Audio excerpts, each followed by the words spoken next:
রোগ নিরাময় চ্যানেলে আপনার স্বাগত। যদি আপনার ইনফ্লুয়েঞ্জা জ্বর হয় কিভাবে আপনি বুঝবেন এবং বাড়ি থেকেই তার ট্রিটমেন্ট করবেন বিনা পয়সাতে। এর কি লক্ষণ, কিভাবে বুঝবেন এটা হয়েছে আপনার?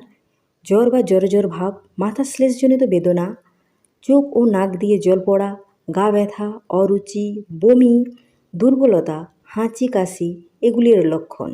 এবং চিকিৎসাতে আপনি করবেন 5 গ্রাম ঝাল পানের রস, 5 গ্রাম আদার রস, 1 চামচ মধু, একটি মহাবিলাস লক্ষ্মী বড়ি যেটা আপনি যে কোনো কবিরাজ দোকানে পেয়ে যাবেন, একত্রে মিশিয়ে প্রতিদিন সকাল বিকেল খেতে হবে 3 দিন।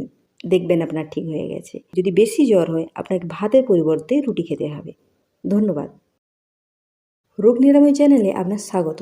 যদি আপনার ইনফ্লুয়েঞ্জা জ্বর হয় কিভাবে আপনি বুঝবেন এবং বাড়ি থেকেই তার ট্রিটমেন্ট করবেন বিনা পয়সাতে। এর কি লক্ষণ, কিভাবে বুঝবেন এটা হয়েছে আপনার? জ্বর বা জ্বর ভাব, মাথা শ্লেষজনিত বেদনা, চোখ ও